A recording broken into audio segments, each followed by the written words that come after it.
The highly anticipated Halo ODST Helldivers 2 Warbond collab is finally out. But is it going to be worth your 1,500 super credits? That's what we're here to talk about today. The Halo ODST Warbond has released, and we've gone ahead and gotten the entire Warbond unlocked, so let's go ahead and talk about it. As a preface, I think I should state that this Warbond is a little bit more expensive than the other Warbonds. Not necessarily because the content within it is that much more worth than the other Warbonds. Instead, it's a little bit more expensive because you're paying for the Halo cosmetics and the roleplay aspect of it. That does not mean that the weapons are bad, by the way. I just think I should emphasize that that's what you're paying for when you're looking at this increased cost. So first of all, for the cosmetics, we're looking at, in my opinion, the coolest looking player banner cards and titles we've seen yet in this game. Personally, I'm putting on this Hell Jumper player card and I'm not taking it out for quite some time. As for the vehicle patterns and drop odds, we're looking at mean green all around, but that doesn't really call my attention as much. But as for the armor sets, aesthetically wise, we're looking at some really cool drip and probably one of the coolest looking capes we have in the game so far. But now,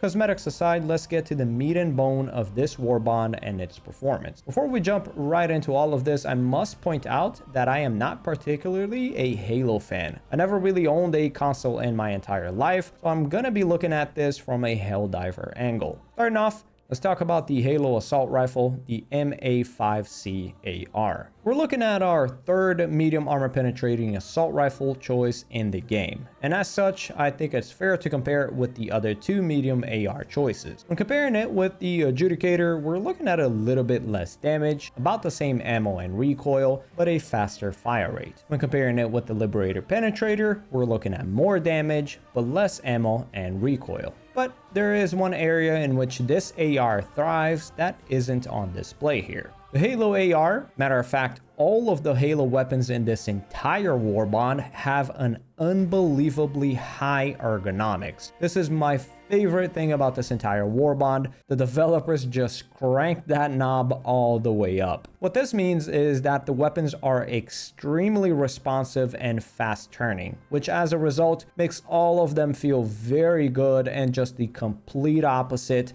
of some of the sluggish feeling weapons we have in the game. They all feel very, very nice to wield. It's also worth pointing out that this new AR, when you ADS, you don't actually ADS. You go into first person mode like this, which honestly is tons of fun. I would not mind if all the weapons had this option. It's so much fun. As a result of all this, I currently believe the M85C assault rifle is the strongest overall medium armor penetrating rifle in the game so far. That's not saying too much though, because assault rifles are the weakest category in the game in most cases, but nonetheless, the AR feels pretty good when comparing it with the other ones. Moving over to the suppressed SMG, the M7S SMG. Statistically, I think the M7S lands in the middle of the pack for the SMGs. I mean, it's better than the Pummeler and the Defender, but it's slightly worse than the STA11 and way worse than the MP98 Knight. Once again though, the weapon feels amazing as well as extremely responsive due to its incredible ergonomics. I'll also say this, it's got the coolest sounding weapon in the game right now. I absolutely love the suppressed sound effect.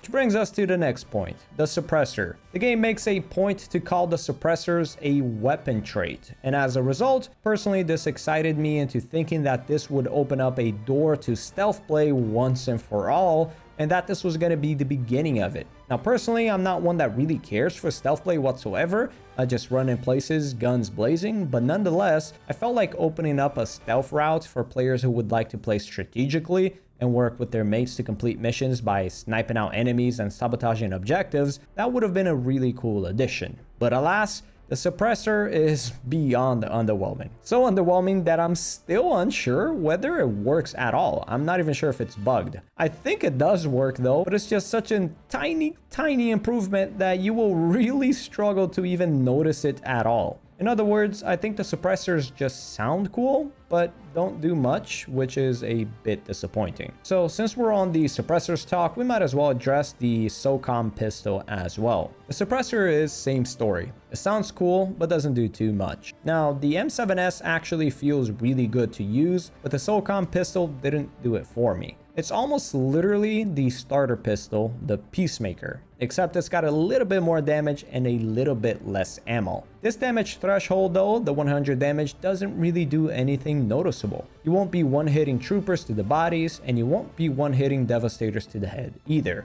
So really, there's not much else to say. It's just basically a Peacemaker with an awesome Halo skin. So let's move on from that. Moving on to the shotgun. This shotgun has insane damage. 605 damage is wild. Once again, ergonomics is also amazing, and it's round reloads. So even though the capacity is only 6 shots, it doesn't really matter. You can just spam your reload button as you shoot. Another very noticeable upside is that it's got unbelievably strong stagger. It's okay against bots, and it's really bad against Illuminates, but against bugs, it feels really good. The big thing with the shotgun is, I think against Predator strains, which is the hardest strain in this game, this shotgun may be single-handedly the best primary choice in the entire game against it. The reason why I think that is that not only does it two-shot stalkers, but it completely staggers them while you're at it. And considering each Predator strain patrol usually has 2 to 3 stalkers, you're dominating those patrols with a fair degree of ease. I honestly cannot wait until one of those planets pop up so I can test out this shotgun. Now, to finish off the Warbond,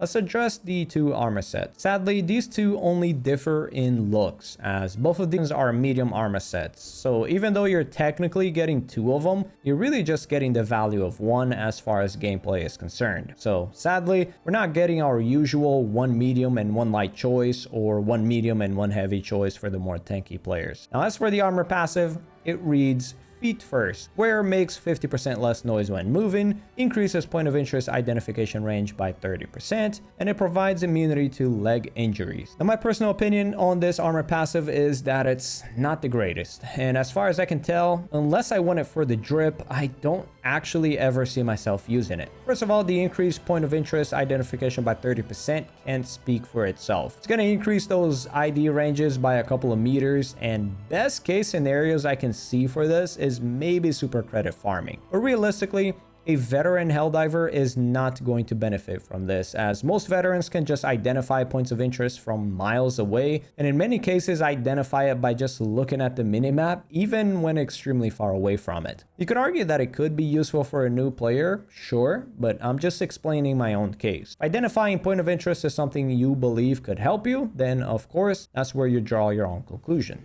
As for the where it makes 50% less noise, I truly did not find it noticeable whatsoever in regular gameplay. So of course, purely a stealth choice or one where you're just avoiding combat. But what I'm not a huge fan of though is that footstep sounds is rarely ever the reason why enemies get drawn towards you. Usually they get drawn towards you because of gunfire or because of you doing an objective or calling in a stratagem or something along those lines. It's never footstep sounds. Realistically, the Scout armor set will do a dramatically better job at stealth play, since overall it reduces the chance of you being detected by 30% universally. It's such a more well-rounded pick. It applies to pretty much everything. But going back to the feet first armor, lastly, there's the leg injury immunities, which personally, I find specific limb injury immunities to be too situational to feel its value, but in my opinion, it's still going to be the best out of the 3 perks this armor has to offer. So what are my overall thoughts on this new Warbond? This is a Halo Warbond. You have to keep that in mind. If you're purely a Helldivers player who wants the best out of the best performance and are limited on super credits, this Warbond is not going to be quite worth it. But if you're a Halo fan or are looking for some different feeling weapons that still perform quite well, this is a pretty good Warbond. If you're tired of really poor ergonomics and the weapons constantly feeling sluggish, once again, amazing Warbond. But in terms of raw performance in Helldivers 2, I'd place this Warbond fairly low on a tier list due to the lack of grenades, boosters, and stratagems. However, it's still worth pointing out that despite it lacking on those items, it still packs arguably the best medium armor penetration AR in the game, the strongest light armor penetration shotgun in the game, and the first 2 iterations of suppressed weapons. So pick based on your needs and wants. Personally, I'm very happy with what we got, but yeah, I hope this video clears up any questions you may have. Thank you all very much for watching, and I'll be catching you legends on the next one. Peace.